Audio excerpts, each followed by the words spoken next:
Hello, everyone.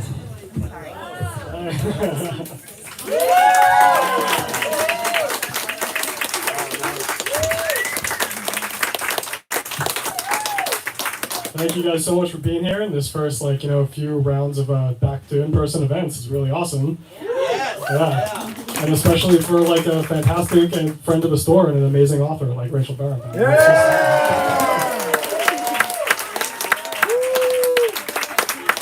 So grateful as always that she decided to come to us for this. But hello, welcome to this evening's special event with featuring Rachel Barenbaum, and Lara Prescott, here to talk about Rachel's new novel, Atomic Anna. My name is Adam. I'm a bookseller here at Brookline Booksmith. If you've been here before, welcome. If you've never been here before, or if you've been here before, welcome back. The Booksmith has been in Coolidge Corner for, I think it's 60 years as of last year. Wow. Which is incredible, and that is due to the support of the community and customers like yourselves. So thank you from the bottom of our hearts. Thank you so much for that. So just a couple of little housekeeping. For the duration of the event, we appreciate you keeping your phones on silent. We have Rachel's book, and we also have Desmond's book and Rachel's backlist book over at the desk. If you pre-ordered a book, you can pick it up there as well. And we will have a Q&A at the end of the event, so definitely have some questions ready. That's enough for me. I'm going to turn things over to one of our other fantastic authors tonight, Desmond Hall.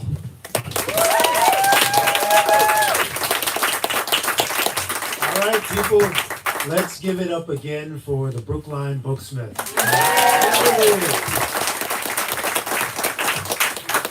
So, I had the distinct honor of seeing an early draft of Rachel Barenbaum's new book, and it was amazing. It just knocked me out. I thought so many film directors would absolutely want to make this into a movie. It was just amazing, and it's even better now. But I want to first talk about Rachel and then the book, and I think Rachel is as amazing as her book. So, Rachel Barenbaum, her debut novel, Bend in the Stars, was named the New York Times Summer Reading Selection and a Barnes & Noble Discover Great New Writers selection, and also a Boston Globe bestseller.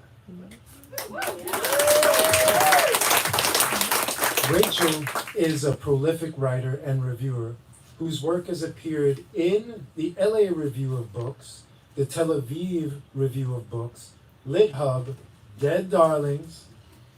She is an honorary research associate at Hadassah Brandeis Institute at Brandeis University and is a graduate of Grub Street's Novel Incubator. She is also... Lots of incubes out there. Yeah. She is also the founder, of the Debut Spotlight and the debut editor at A Mighty Blaze. It only gets better, people. In a former life, Rachel Barenbaum was a hedge fund manager. I mean, left brain, right brain, amazing. She was also a spin instructor.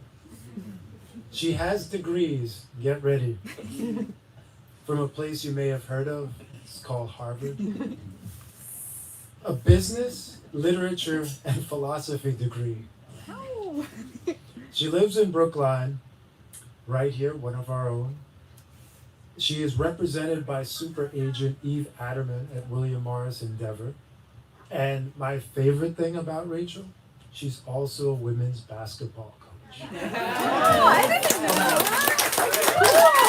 That's not loud enough, people. Better. Now, I could go on and on about Atomic Anna, but who cares what I say when I can tell you what Tia Obrecht at the National Book Award, a National Book Award finalist, what she said. And she's also a Times best-selling author. And she said Atomic Anna is a dazzling work of ingenuity and imagination. Gary Steingart, we know him, Mr. Bestseller also, a novel of love, suspense, and nuclear technology, breathtaking.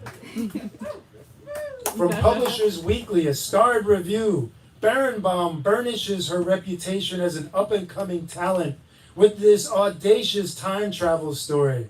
The threads build towards a deeply satisfying denouement. And the author uses the sci-fi plot device to explore parent-child relationships and questions about the morality of changing the past.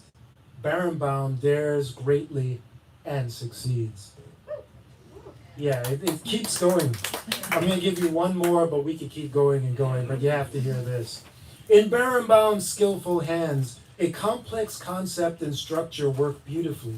The book is an incredible achievement with a heartfelt human theme, as ambitious as a Greek tragedy, and just as lyrical and unflinching. Rachel Barenbaum and Atomic Anna.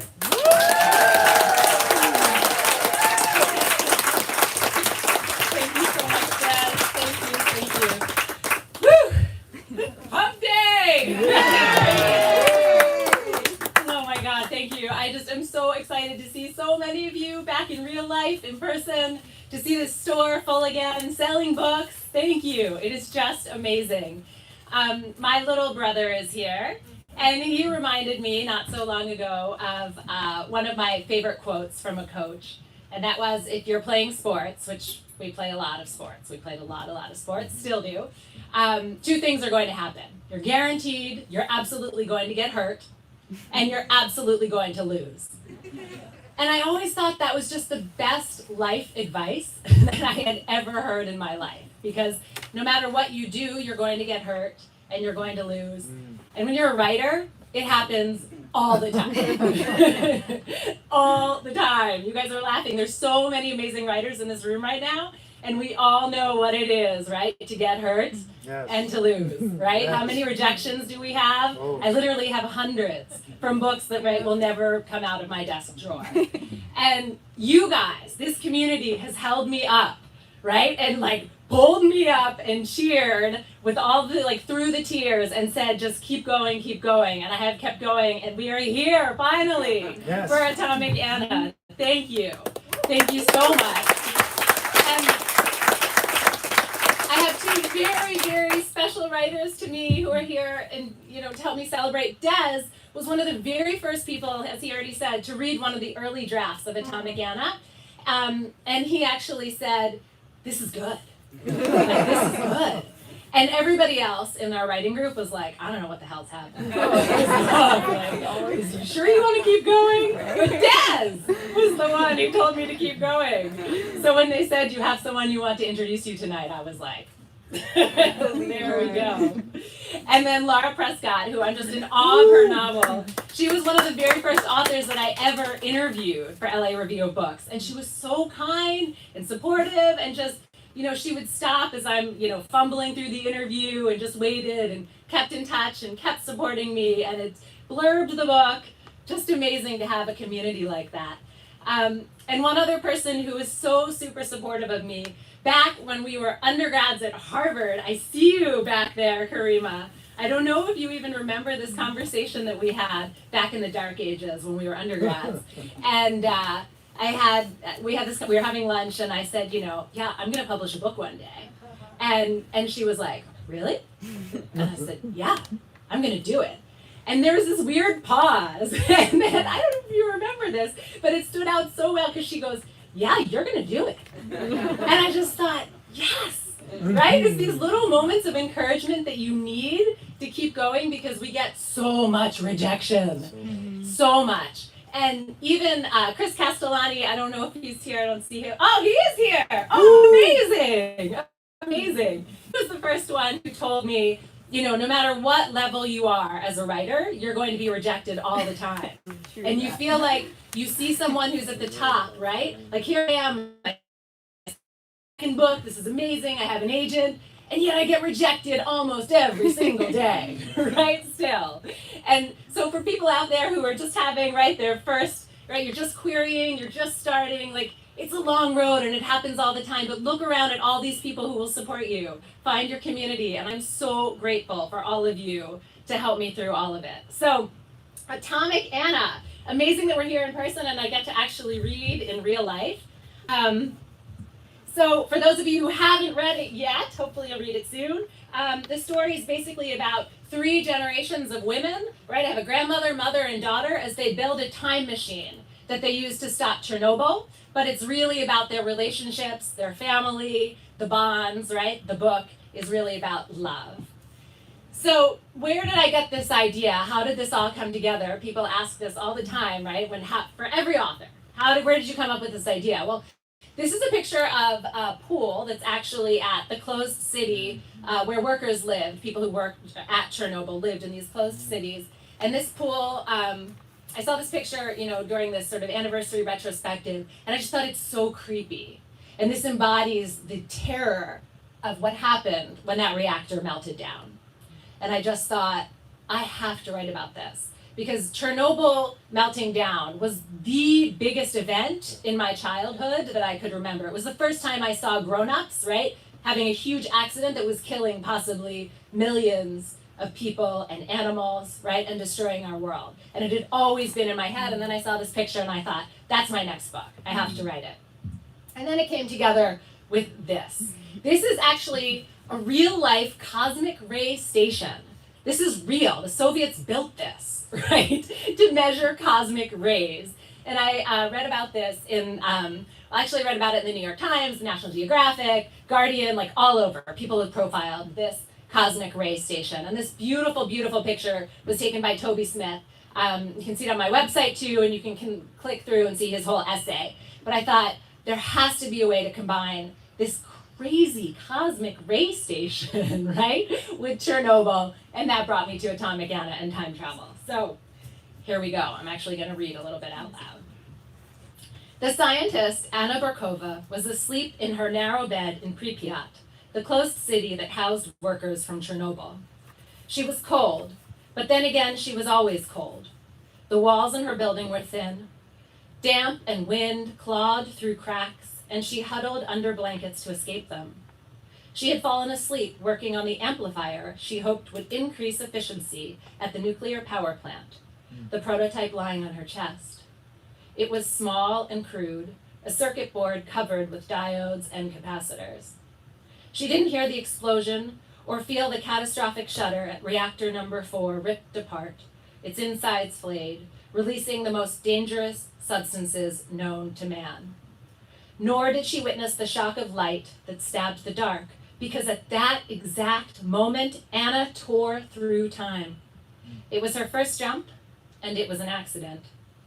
When she opened her eyes, she was on her back in the snow, alone, on a mountain, clutching the smoking amplifier.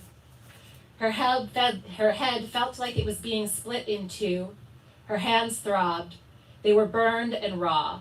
She didn't know why. She assumed she was dreaming, but she never felt pain in dreams, only fear when nightmares had her seeing soldiers at her door. It was why she still wore boots to bed, even now as an old woman, so she could run from them like her mother should have run all those years ago. But on that mountain, there were no soldiers. She put the amplifier in her pocket and her scorched hands in the snow. That hurt even more. Wind slid through her nightgown and scraped at her skin, and with every sensation, she was more convinced this wasn't a dream. This was real. She quickly understood that she needed to find shelter or she would freeze. She spotted a building in the distance. Smoke stained the sky above, leaking from the chimney. If she could get to that building, inside, she'd be safer. So that's the opening, right here. Right here on this mountain. And I, of course, described this whole cosmic ray station much more in depth in the book, so you'll have to read it. So another section that I wanted to read is actually one of the first ones that I wrote for the book, and it is about the third generation. So it's Raisa is how you say it properly. In my family, with our butchered Russian, we always said Raisa. So you'll hear me saying her name is Raisa. But Her timeline takes place in Philadelphia, in Northeast Philly. And here are some pictures that inspired that, so you get a little bit of a sense. Of course, this is one of my favorite bands. This is Chaim, and this is their, I know, this is the front of their latest album. But this butcher shop that they're in, this deli, Cantor's Deli, is really what the butcher shop looked like in my head. Here's another picture. And then these are the flea markets in Northeast Philly, where I literally grew up going to these every Sunday. Right? My brother is nodding. He knows these areas of Philly well. All right. When Reza was 16 years old, she had been living with her grandparents for 6 years in a slice of Northeast Philly they called Little Russia. The streets were lined with row homes separated by walls so thin there was no privacy, and invisible borders so thick she didn't need to use a word of English until she stepped into a classroom at school. She never saw her mother because she'd been told she was still in prison, and Reza refused to visit. Papa was long dead. And now Reza passed every waking hour at school or with her grandparents working at their store, the Russian market. She oscillated between the two worlds on a schedule set by the school bell and a pair of church bells recorded in Moscow that blared on the Russian radio station her grandmother played at all hours. "Please, no more meat or broth. I need to leave," Reza said to her babushka. She pushed the bowl away. She was due at a math competition in 2 hours, and if she didn't leave soon, she'd be late. They were seated in the kitchen at their formica table, so close together their knees knocked. The whole space was cramped like that. The refrigerator was flush with the stove, which nestled against a counter that in turn spilled into a sink only 1 plate wide. Babushka often complained she didn't have room to breathe while she cooked, but Reza liked the lack of space, knowing her grandmother was close. It was the only thing that helped her calm down, and she needed that. So that was one of the early scenes that I wrote. And then I want to talk about the middle generation a little bit. So this is Molly, right? So they're the 3 generations, Anna, Molly, and Reza. And Molly is actually a comic book artist. And I don't know if any of you have been looking at my Instagram or Twitter feeds, but I love comics. And I found these 2 amazing young women just out of art school to draw the comics and the comic book characters that I imagine in this book. And I love getting them out there. I love putting their voices out there. I worked with Kelly Sue DeConnick, who's a massive, massive figure in the field, pushing for women to be out there in comics and getting women hired. And she has a project called Visible Women. And so she helped me find these 2 young women who've been putting these comics together. So I'm going to read some of them. I'll show you. Here we go. Here's some of them. Here we go. Here's some more of my comics. I'm going to read a few and then we'll go through. So Molly wanted to yell and scream more, but by then her stomach hurt so much she couldn't breathe. She bent over to ease the pain, to suck in air, and when she looked up, Mama and Papa were already carrying a candle and their small table through the curtain out to the front of the store. The steel roll-downs were closed to protect the glass front, and they made the space entirely dark. When Mama and Papa wanted privacy, they sat together out there, drinking vodka by candlelight, next to the cooler that held slaughtered chickens, herring, chunks of beef. The hum of the refrigerator drowned their voices, so Molly could never hear what they said. She pictured them huddling, whispering about her punishment. "I hate you," she yelled one more time. They didn't respond, and she flung herself onto her mattress and cried. She tried to be loud, hoped her parents would come to comfort her, to apologize, but they didn't. When her tears were gone, she looked up at the webbed cracks in the ceiling, 100 lines crooked across the old plaster, and she remembered the comic books from the baker. Molly pulled her flashlight out from under the corner of her mattress and began reading. Mary and her twin brother, Captain Marvel, were separated at birth. At the age of 12, they were reunited, and Mary realized her superpowers.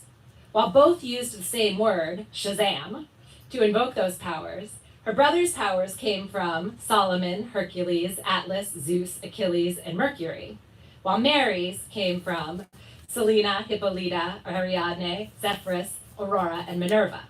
A comic book with a powerful girl at the center and all kinds of superhero adventures took her mind off the anger. Molly read page after page. Here are the comic book covers as imagined by my artists. No, no, Molly said. Her brain was spinning with too many ideas, all underlined with a new kind of panic that if her birth mother built a nuclear bomb, but then she was a murderer. Or she would be, because when countries have bombs, they use them. That's what Molly had seen in those books at school. Weapons were always used. Surely Mama was right, Molly tried to tell herself. Anna wasn't a villain. If she built the bomb, she couldn't have ever wanted to use it. If her mother were a murderer, Molly would know, wouldn't she? Molly went around and around in circles before she convinced herself that Anna was like the superheroes Molly had been reading about. Her power was her brain. She used her brain for good. And evil characters, the Soviets, took what she did and used it for bad. That's it, she said out loud, convincing herself. Anna needs to fight them, so her work is only used for good guys. The notion helped her settle a little bit. She turned off her flashlight, stuffed it back under the mattress, and rolled herself into a tight ball. She tried to imagine Anna in a cape and boots flying over Billy Penn on top of City Hall, racing to catch the bomb before it fell on their city. She listed all the ways Anna could save the world with nuclear powers, imagined what it would look like for her to fight and regain control of her work. Molly must have fallen asleep somehow, because the next thing she knew, Mama was kissing her, telling her it was time to wake up and open the shop. So there we go. So those are my comic books, and I think at this point we're going to turn it over and we're going to do some Q&A. So, yes. So thank you, and keep supporting women in comics and writers. The lady who just walked across the stage is Lara Prescott.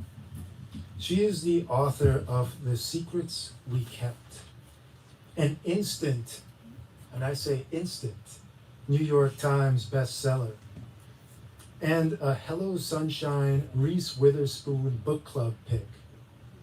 The Secrets We Kept was an Edgar Award nominee for Best First Fiction, winner of the 2020 McCavity Award for Best Historical Mystery, and winner of the 2019 Writers League of Texas Book Award in Fiction.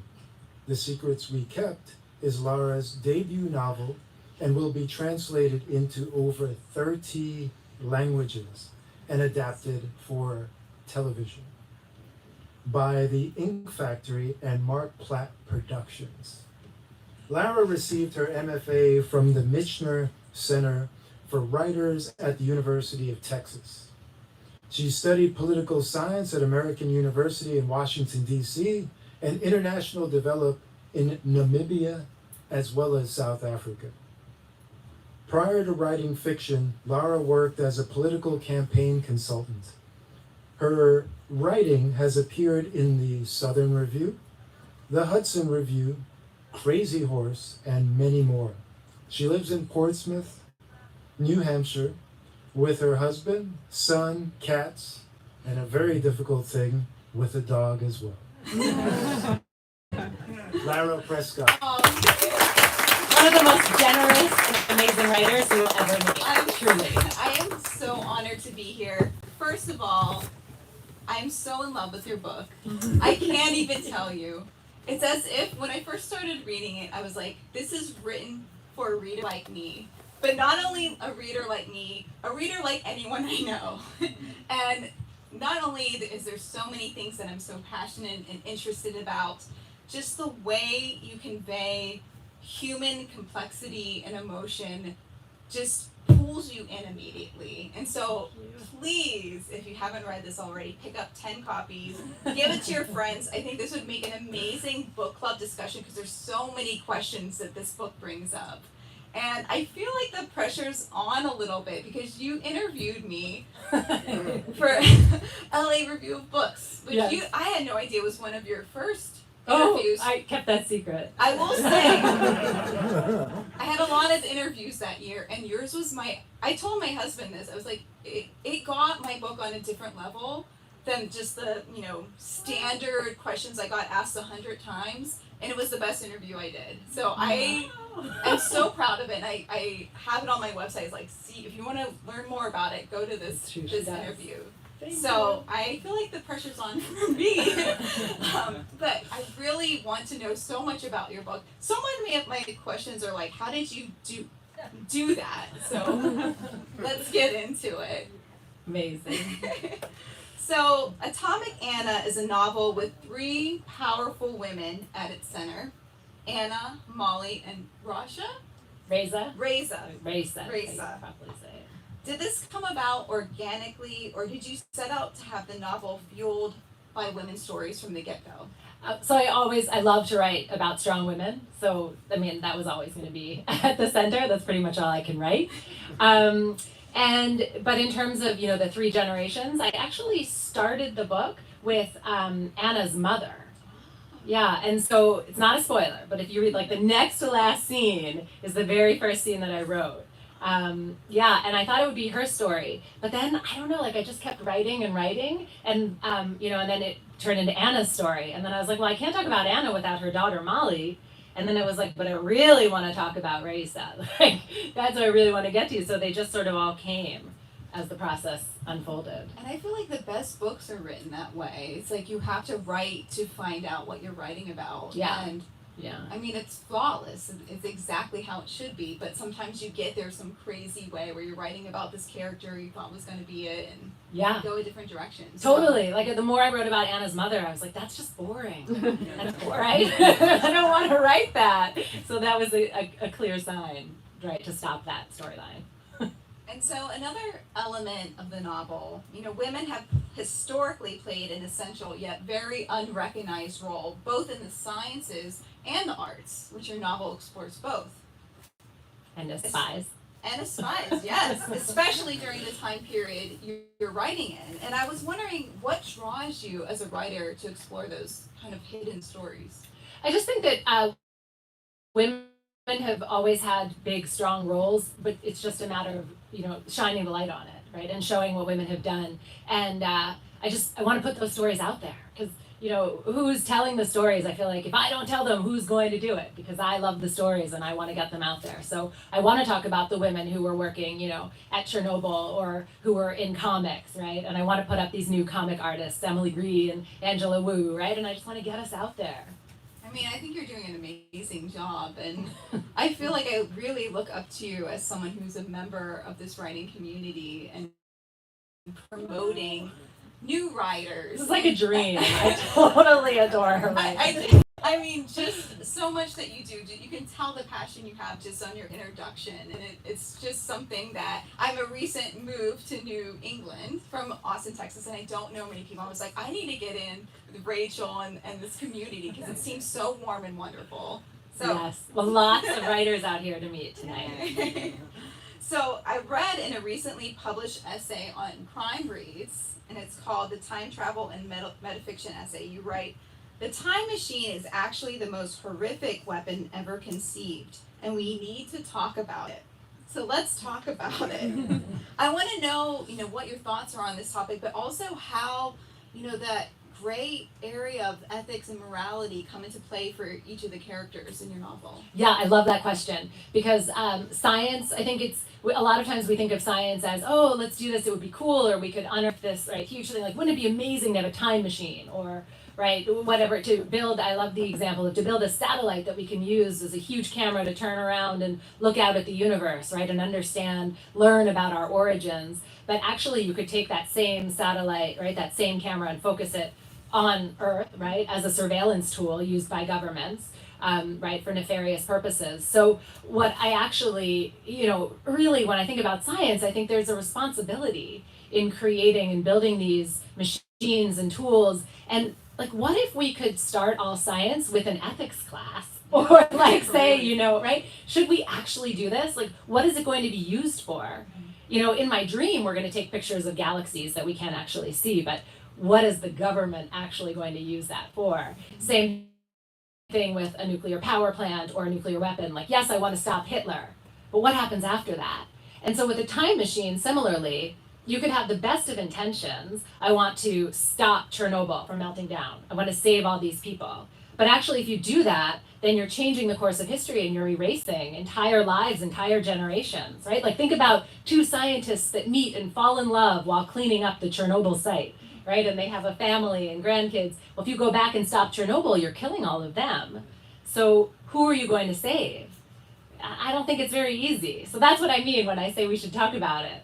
Thanks for noticing that. I mean, especially since governments are funding so much of this research and the science. What is the obligation to the people that are giving you the funds to do this? And I think it explores that. And even if the scientists might have other ideas, what is implications that happens to their creations? And I think those choices are really explored right now. And I think now more than ever, I was rereading this book to prepare for this interview, and I'm like, this is so timely in this extremely disturbing way right now. Right. And it really had me thinking about what was the origins of these types of I mean, things. even if you think about like the combustion engine, right? That has led to, right? I mean, climate change, right? And we're melting our icebergs, right? I mean, not to, like, just think about science and what can happen from this invention. And yes, of course, we have engines we can drive, we can get in airplanes, and that's amazing. But look what else we're doing with it.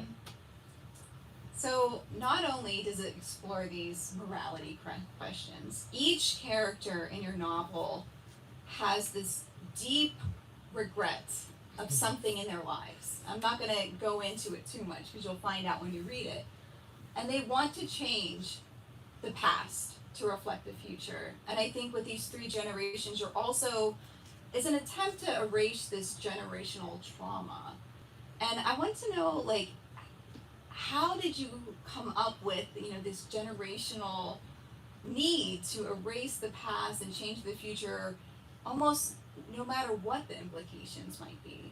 Yeah, I mean, generational trauma is tough to discuss, to figure out, to look at the origins. I mean, I grew up with grandparents and great aunts always, reminding us to make sure we had our passports ready and money, right, to get out of the country.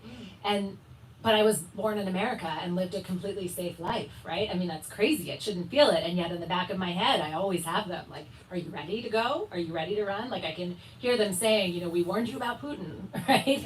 They would say, like, we told you. That's why we left. So it really sits heavily on generations. And I don't know why it's heavier in some, and not in others. But I think it is something to recognize, that I find it so interesting. I'm so interested in that idea and the way that families, particularly in this book, mothers and daughters, right, work their way through these fears and traumas and how it really affects their lives. Yeah, I think speaking of mothers and daughters relationships, there's several really interesting and unique mother-daughter and familial relationships, but specifically mother-daughter explored in this novel. And I think, what is it about that particular dynamic that interests you? And, all the things that, the way they communicate with each other or fail to communicate with each other is explored again and again in the novel. Yeah, I mean, I think having kids of my own, right, they ask questions, they'll look at a picture and they'll be like, so what was really happening in this picture, right? And you'll say, well, I'll tell you a little bit, but you can't know everything. Just like, I can't know everything about my parents, or even if you look at the old sepia photographs, right, from great-grandparents or whatever, you don't actually know that whole story. And so I just find that so interesting that families create lore and stories, and they sort of come to a narrative that everyone sort of agrees on. But how real is it, right? Like, did that really happen that way? Or are you just glossing it over because you don't want to tell me what actually happened? And then by the time that generation dies out, you don't actually know. So I just find that way that stories, and you'll think, I really know my mom. But do you? Like, what do you really know, Yeah, and I think within the family secrets that are kept and then revealed or uncovered, I think that's some of the most poignant moments of your novel. There's so much ache that you just want them to know this is who your mother is, or this is what happened. Right. And I really congratulate you, because I think that withholding and then giving is so well done. Thank you. So back to science, but the power of science and art are both passions and refuges for Anna, Molly, and Raisa. In this novel, there's a tension between the arts and sciences, but for me, as the novel progresses, you begin to see how much more alike they are than they are different. And I was, was this something you were interested in exploring, that kind of dynamics between the two? Yes. It's like I fed you the question. I love to talk about this. I mean, I think we all see the world differently. Like, some people will see the world in terms of equations. So Raisa sees it, right? She'll define the table by, using equations and, geometry, like to give you the position of where this table is in the room. And my character Molly will paint it or draw it, right? And she'll see it as, the contrast of light and dark and colors and how it exists. And I love that we all see the world so differently with such a different lens. And yet people are very quick to hold up, oh, this is a brilliant scientist, right? As if because you can do math super well, you're the smartest person in the world. I think, okay, yes, it's important to do math, but you could also be a brilliant artist, right? A brilliant comic book artist, and a lot smarter than that person who's doing math, right? In some ways. So I just like this idea. I love exploring, and I'm really interested in this idea of different kinds of intelligence in terms of different ways of seeing and defining the world around us. And I think, in your debut novel, A Bend in the Stars, you also are interested in science. Yes. And I'm wondering, where exactly has that fascination or passion come from? Yeah, so I studied philosophy and literature in college, so I'm not a scientist. But a lot of the philosophy really starts in, a lot of math really starts in philosophical questions. So Einstein himself was really a philosopher at heart. And in Bend in the Stars, I talk a lot about the question of what is time. And Einstein famously worked in the patent examiner's office before anyone had ever heard of him, right? Examining machines that were used to synchronize clocks. And so he was thinking about all the time, what is time? Why do I need to set a schedule for a train, right? To go from one city to the other. Time is just a convention that we've made up, we've all agreed on. There's no such thing as a month or a minute if you're the moon. So I love that idea of what is time, and that's where Einstein started. And so I do not follow his equations. Like, I'm not going through the math on that, but I love where he started, and that's what I really try to bring into my books.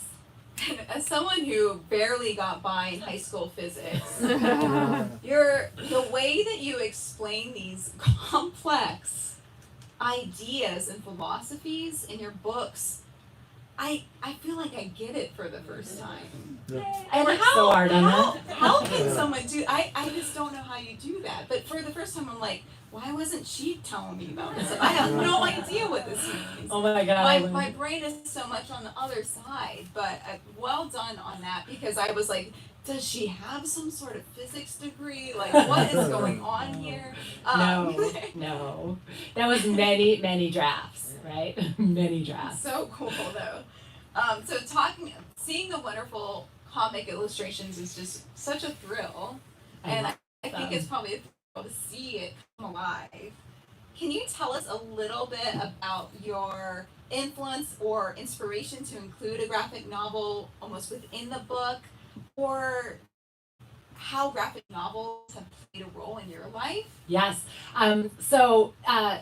The women's comics movement was the heart of in the 70s, right? They were not like kids comics at this point. We're talking about second wave feminism. We're talking about, right, Shirley Chisholm running for president, putting forward the act for universal health care. We're talking about Gloria Steinem. This is the heyday of the second wave of feminism. And where we really see it is in women's comics. And that's with a Y, not an E in women's, and comics with an X.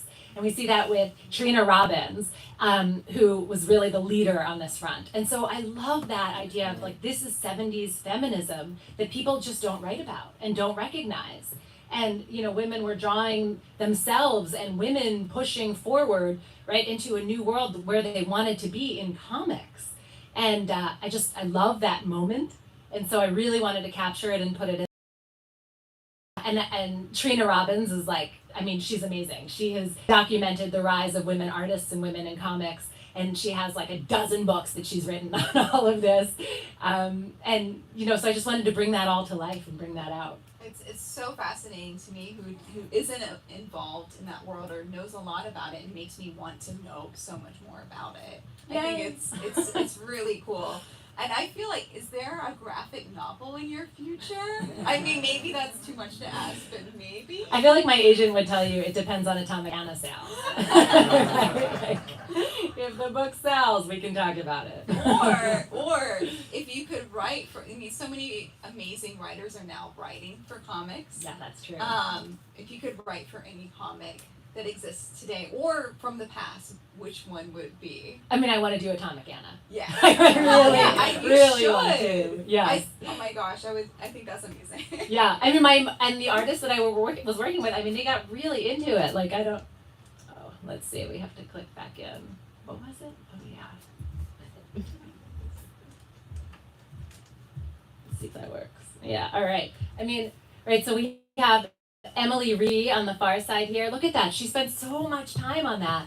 It's so beautiful. So the comics in the book really come in two stages. We have Anna, we have Molly drawing as a younger child, as a teenager in her early 20s, and that's the one all the way over there. And then as she gets older, she falls into drugs and alcohol, and her comics evolve into this. So that's why the style is so different, and they're such different comics. And the characters, I think, look a little older, a little more mature. They've had a different life, right, than the ones over there. And just the women working on these just took so much, right, time and love in these drawings. The one in the middle didn't make the final cut, but that gives you another idea of the process was so long, right? We did these ink drawings, and then we moved to color, and just sort of going through every iteration to get to these covers. And do we show the romance, or do we show the pure, superheroes, or what do we do? So I love them. Yeah. I would love to keep going with them. So cool, and I feel like if or when it gets adapted for the screen, you could totally see, that also, coming into play with illustrations, and how cool would that be? Yeah, I think it'd be amazing. We'll see. Definitely. Okay, so I'm going to talk about, this is a nerdy thing for me to talk about because I'm obsessed with structure.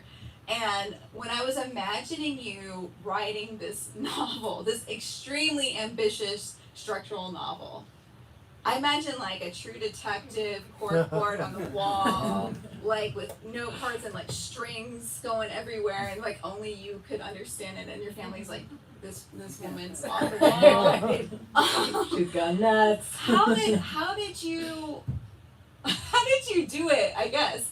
But also, how did you not only have the structure that bounces back and forth across time via different perspectives, but also the pacing is still going right along. Yeah. And you're not confused, you're settled, you're grounded right away. What was your process for this? Did you write one and then write the other, or were you going back and forth constantly? It was just a lot of drafts, a lot of drafts, and a lot of spreadsheets. So spreadsheets, yeah. Like I grew up, yes, I know. I grew up in Excel, hedge fund, earnings reports, right? Discounted cash flows, like, yes. You gotta show me that. Yes. So it was all about Excel, and it was crazy. Actually, I love this story. So the first time when you hand in a big draft to your editor, sometimes they'll say, could you send me your outline or your timeline or whatever? So I sent my spreadsheet over to Seema Mahani and my editor at Grand Central, Hachette, and she wrote back and she was like, could you put this into English? I have no idea what's happening in your spreadsheet here.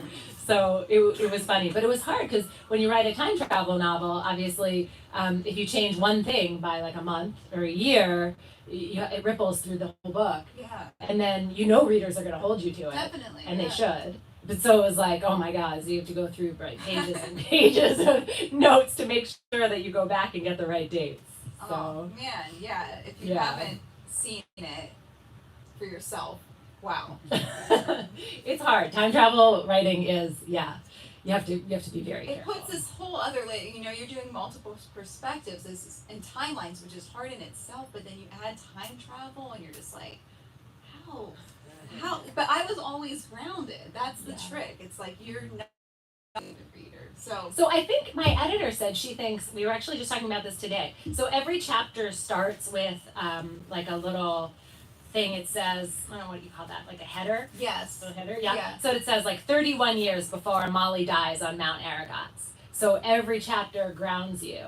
So she thought that was like the secret sauce. That was cool. I know. think it grounds you, but it also kind of like gets the momentum going because you're like, we're getting closer. We're getting Right. closer to what the actual day, what's going to happen. It's Yeah. this mystery.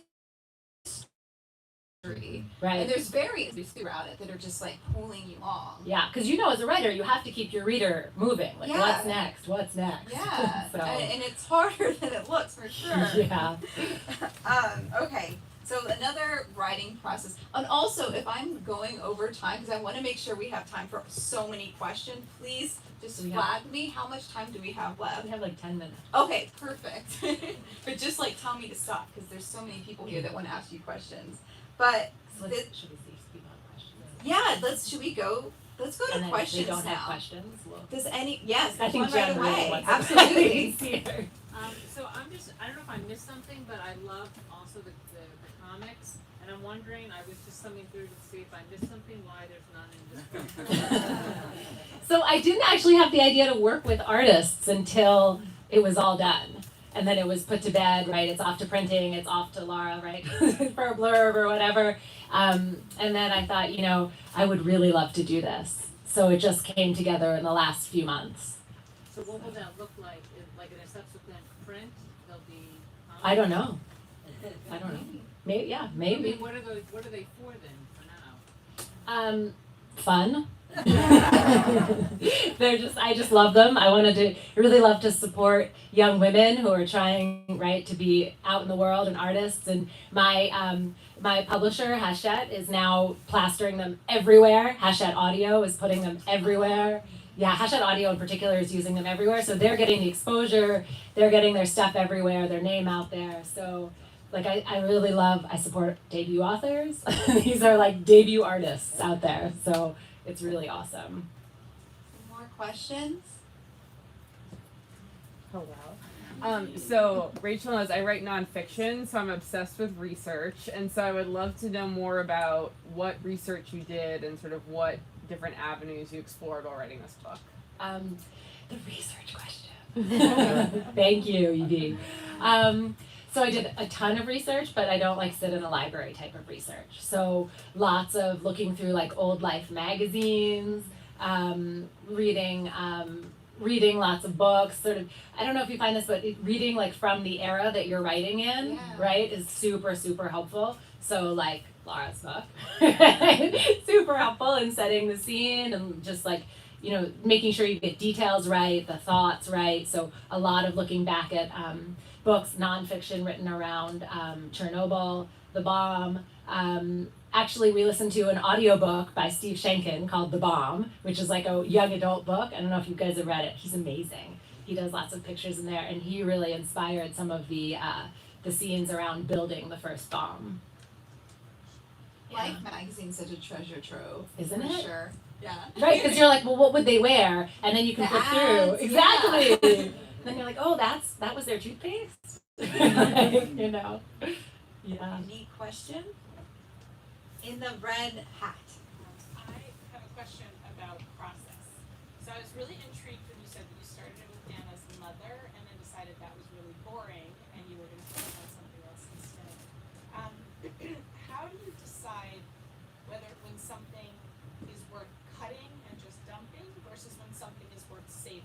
Like, how do you figure out, right? Because in theory, you could sort of take anything and save it if you knew how, but at the same time, part of really being a talented writer is knowing when that is and is not going to happen for this character. And I'm sort of curious, I guess it's almost like a metaphor for life. How do you know How do you know when to cut? how do you know when to split and when to Right, when to run. I mean, I don't know, maybe like I feel like when I'm bored with the scene, that's a sign, right? When you know and you're like, oh, I've got to get through this. It's like, no, then you shouldn't write that.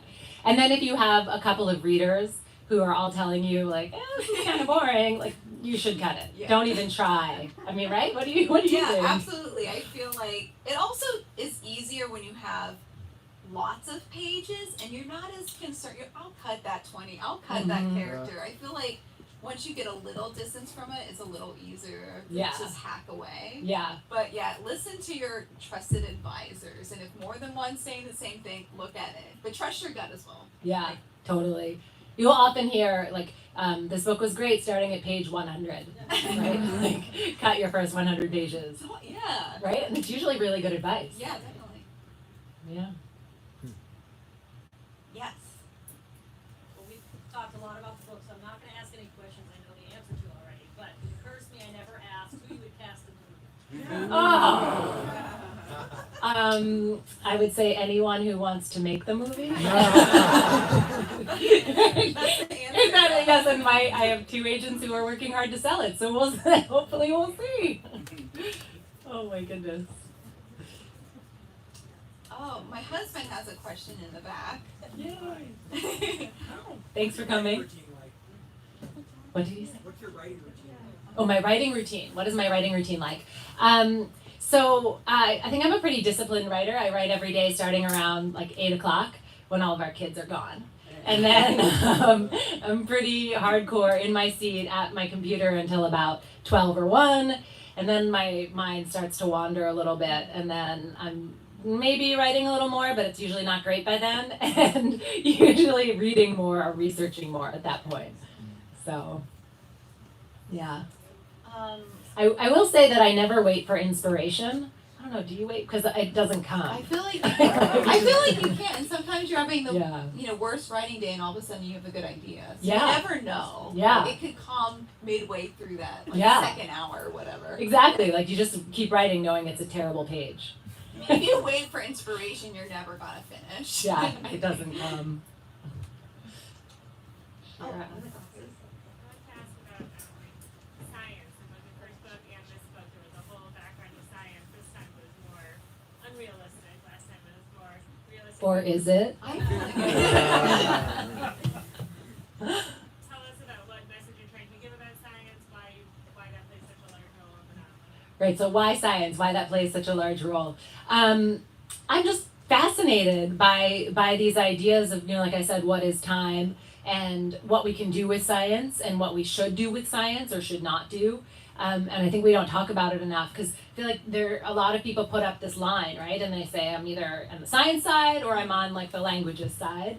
And they're scared to cross either way. But in fact, if we don't cross, we end up with terrible disasters, right? With terrible weapons or terrible inventions that maybe started with good ideas or with good intentions, but are being used for terrible purposes. So, when you hear about some of the weapons being used right now in Ukraine, for example, that Russia's using, or the new landmines that have been planted. I don't know if you read about that today in the New York Times. It was like, it's terrifying. The technology that was built to make these landmines, right, that are running on motion sensors, no one sat down and said, we're going to use them to kill thousands of people, right? They were probably like, hey, wouldn't it be cool to turn the lights on this way or something, right? So I want to bring science and, sort of the language side together so that we can talk about I this. think something you do so well is hear so often. I just trust the science, and Yeah. there's some trouble with that. Yes. Right. I mean, Yes. I trust the science a lot of times, but there's also other things that you need to take in consideration. I think that's why your book was so thought provoking.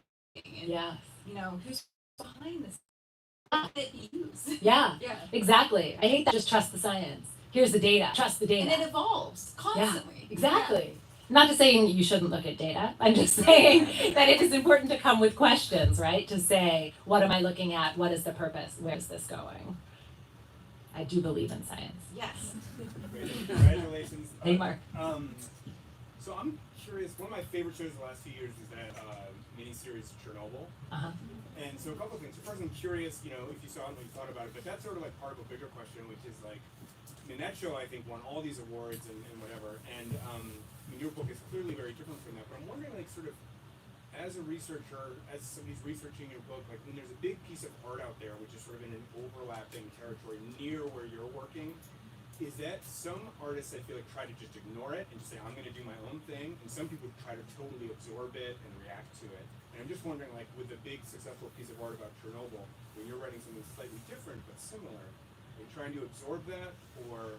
Yes. So Adam Higginbotham's book came, right, that's what the series is on. My copy is like tattered, underlined, like highlighted, dog-eared. I mean, his research is unbelievable, and he won all kinds of literary awards for that work and what he did. And so that, and then I think that putting it into I think it was HBO, right? The HBO miniseries, and seeing it on screen really helped me understand, like, what did those computers look like, right? What was it like to be in that room?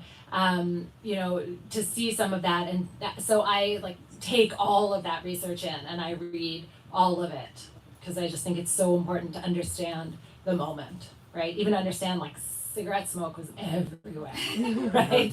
You don't even think about that, and yet, right, the glass is clouded with it and stuff. So yeah. A lot of things.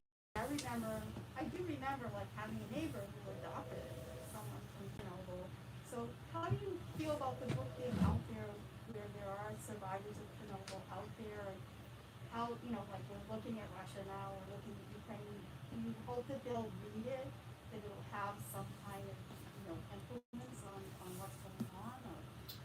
Well, I mean, I don't think that my book will like. I don't think it's that big. It's time travel, maybe it's gonna Time travel, right? Maybe, but I mean, I certainly have friends, people here, right, who are from that area, even here tonight, who grew up, and we've talked a little bit about it. I mean, I hope it's a very terrifying coincidence that my book opens at Chernobyl and this is happening now. So, yeah, and it also opens in April, right, of 1986. So it's like here we are in April of 20. So it is freaky, and so.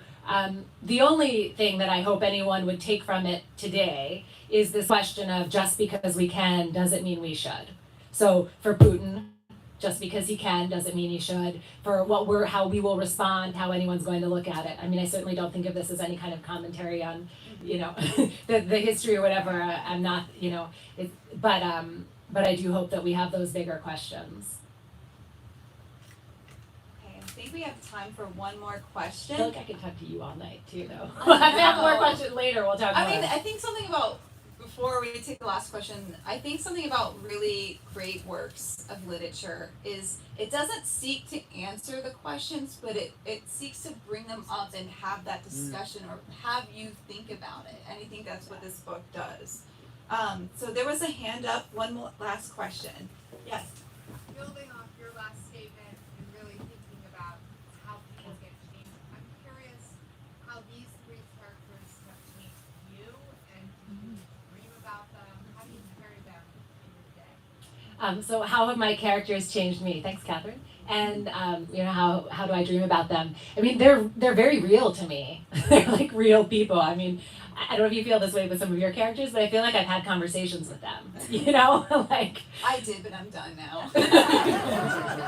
So I'm still talking to them, right? I'm still like, should I do this? Should I not do that? What do you think, right? So they're very real to me, and I think a lot more about these questions of in terms of motherhood and looking at the next generations, like how much do you pass along without even realizing? I don't know, maybe my kids will tell you too much, not enough. But I think there are these more subtle things that I had to really dive into very deeply in the book that I've thought a lot more about since then. So before we go, can we take a picture? Yes. Could everybody, my brother's gonna come up. Everybody, could you hold up your book? This is like the dream picture. So cool. Yes, thank you so much. Thank you. Perfect. Thank you for indulging me. Thank you so much.